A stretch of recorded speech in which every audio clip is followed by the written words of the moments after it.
Morning. Oh, it's Monday morning. Right at 8 a.m. Right on time. Be punctual, kids.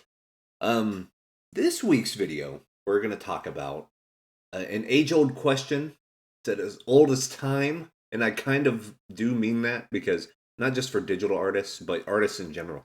You always get asked, what brushes do you use? And get it a lot. And we got some thoughts about it. And we're going to talk about it while we also paint Dakbad Grot Kicker from Warhammer. Actually, I have this issue of White Dwarf and Johan Grenier's art of uh, Dakbad is there. But also, there's a cool short story here which inspired me to do it. And we're doing a spooky painting every night in October. That's what we're doing. We're not doing it Inktober or whatever. We're just kind of painting whatever we want, but we're doing something every day. So have fun, watch that. And here's talk about brushes. Are they important? Do they make or break the artist? Will it give you the power of 1,000 Gokus? I don't know. But let's get to it.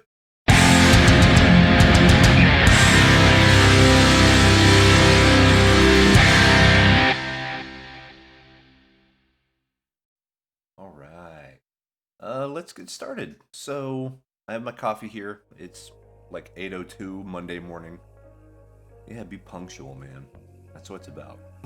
I got my coffee, so it's gonna take me a minute to get my mojo going. But yeah, there's a topic that's been around forever, and it's about brushes. And first off, I do want to say yes, I do sell brush packs, but also I give brush packs away for free. And all the links to that stuff, you can go to the ArtStation page or my Gumroad or all that. And also, you sign up to Patreon, I give some free doodads and doohickeys every once in a while, just if I'm messing with some fun stuff. I actually have a new brush I need to put up there.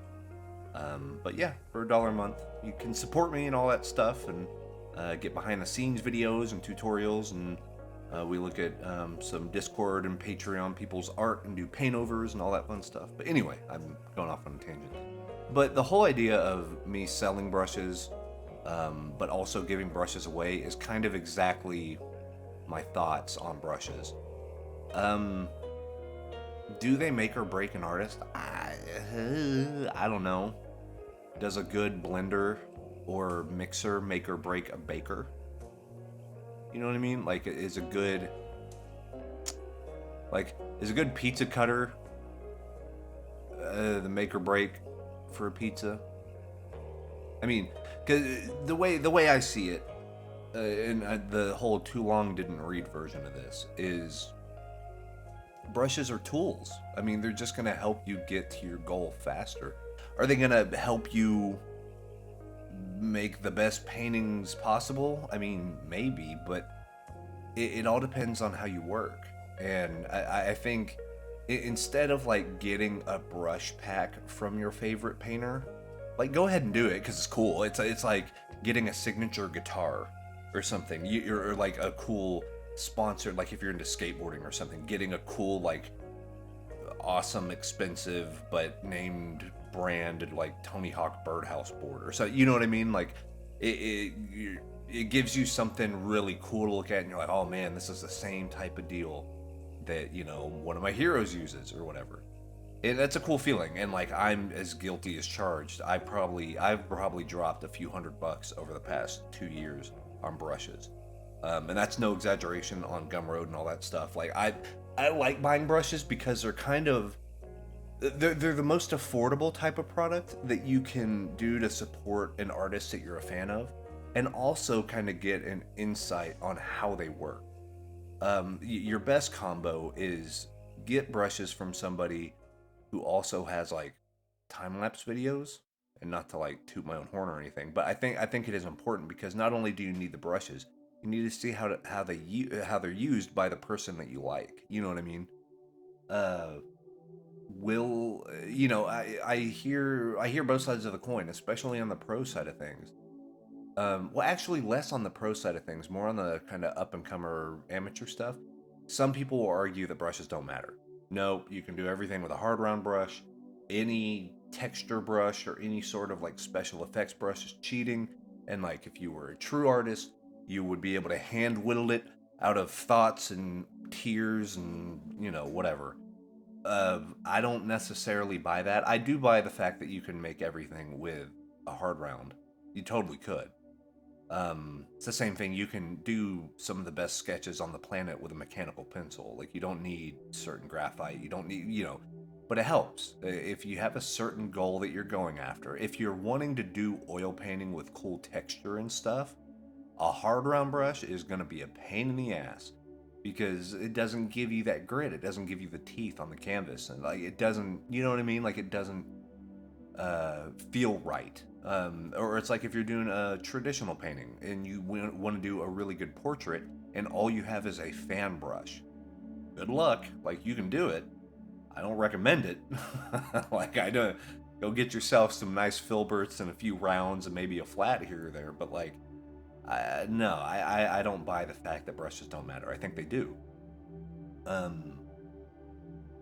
Yeah, it's a weird dichotomy. It's as I get, into more like discords and chat with more professionals and stuff like that, we realize that brushes do matter. They do. They save time and they let you solve problems fast. And here, and you can see at the Dakbad Grog Kicker painting that we're doing right now, I keep going back and forth between different brushes just because I like it. Like, I like the ideas that it gives me. And then if I put, what happens if I use this brush and make that one the highlight? Oh, that's cool. Or maybe I don't like it as much, but I don't erase it. I just get another brush and paint over it and see what that looks like.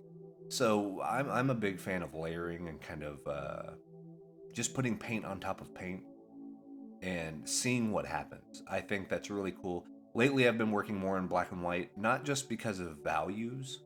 Like we've said before, value does the work and color gets the credit. But value and black and white's just fun. You don't have to worry as much. And no, is that the right cyan to go with that sort of purple? You don't have to worry about that. All you worry about is, does it look cool? Does it look good? Is the texture where I want it? Is Where's the focal point? Like, it gets you more. You're more direct with the fundamentals. If you stay in black and white, you're just taking a whole big theory out of the equation by not doing color. But brushes are. I mean, like I said, I give away a brush pack. My May Sketch a Day 2020 is free. It's always going to be free. I think I'm actually going to bundle up my 2019 and 2020 brushes. Make them a double pack for $2 or something. That way, people that haven't jumped on board but want to get a decent deal, you'll get 60 brushes for $2. It's like, you don't really need much more than that. In fact, I'm making a new platinum set. That's actually what I'm using on this. I'm just using my platinum brushes. And I'm going to release those, and those are going to be a few bucks. But as you can see, it's not hundreds of brushes. It's like 24. But they're each heavy hitters. They each have a thing. What do I need? Where do I need it? I need this texture here. I need this smudge here. I need this mixer brush there. That way I'm not searching around for brushes. So brushes are important in so far as you need to know the tools that you have. It's that old saying, if all you have is a hammer, everything looks like a nail. But if you have a slight variety, just something to mix it up just a little bit, you're really going to open up what you're capable of, and I think what ideas you have, and try stuff. I think that's the thing, is just try stuff. There are some brush packs that are like super hardcore realistic acrylic paints and super hardcore pastels or whatever, but then there's other ones that are like just stamps of birds, stamps which I've used a ton, chains, and I've been using those chain brushes more and more for Warhammer, let me tell you. They're just helpful. They just help. Yeah, are you less of a chef because you used an oven instead of made everything over a fire pit? Like, you know what I mean? Like, yeah, sure, you could make stuff old school way with timber and, good, it just doesn't make any sense. Like, if you have these tools, why wouldn't you use them? If you're baking a cake, why don't you use the mixer instead of having to hand mix all the batter? I mean, there's definitely, if you're making a homemade cheesecake or whatever, there might be a reason to hand mix batter. I don't know. Like, there might be something to that. It's all about the end goal. Like, what are you looking to do? is there a way you can have these dedicated instruments or tools get you there faster? So don't beat yourself up over the brushes. Like, if you use the brushes, don't think that you're cheating. If anything, you're a good problem solver. You found a thing that solved the problem quickly.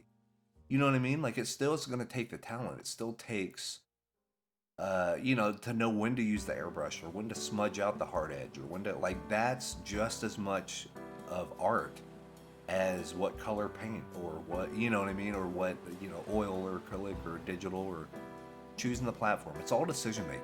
And anything that helps you make decisions faster and better and more efficiently, trust me, you're going to thank yourself because you won't be as burned out.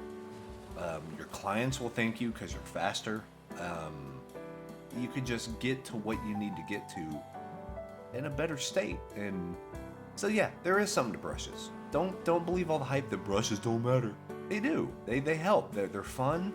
Anything that brings that fun into art is something you should do, in my opinion. Just make it fun. Make it all about exploration and discovery, and I think you're gonna get better and you're gonna reach your goals quicker if you're having more fun and you're discovering things while you do it. Because remember, I could tell you this stuff all day, but it's about you going and exploring and figuring it out and what you like and what you don't. You're gonna retain all that information. There's that saying in fitness that, if osmosis was a thing, everybody would be in amazing shape by reading Men's Health magazine. Or I'd be great at Madden because I'm great at football because I played Madden. Like, that's not how that works. You can get inspired and you can use it as a thing to go get it. But so yeah, if you got a new cool brush pack, get it, man. Get some of your favorite ones. Like I said, my Gumroad links are in the description, and I give away stuff, and a lot of mine, I'm always going to have at least a few free brush packs out there. Just if you want to dabble a little bit, see kind of what I use. But if you want something more heavy hitter, if you want something more distinct, like specific oil brushes or like pool mixers and things like that, those are the premium brushes. I will say that I just use the premium brushes more, just because they do the work for me, and I'm lazy, and that's great. And it's a lot of fun. But yeah, be on the lookout for that platinum pack. It's coming soon. I'm gonna finish up some Warhammer stuff that I'm working on, but then I'll do the brush pack because I still have like 4 pieces left for Cubicle 7 to do. For Warhammer 40k Wrath and Glory, it's gonna be the Forsaken Systems book. It's gonna be all world building, man. Really cool stuff, new classes and areas and locations, and just really dope stuff. All the artists are whooping ass. It's fun to, need to keep up the pace with all these rock stars over at Cubicle 7. But that's it for me. I hope you learned a little something, had fun looking at this Doc Bad Grot Kicker. Wah! Some fun orcs. The Hooligan Orcs from the Iron Sons, I think, faction. He's the war boss. He's the war boss, man. What are you going to say? What are you going to do? That's it for me. You know where to find me. Have a great week. Take care. Stay safe. All that fun stuff. But we'll see you next time here on The Art of Wes Gardner. Peace.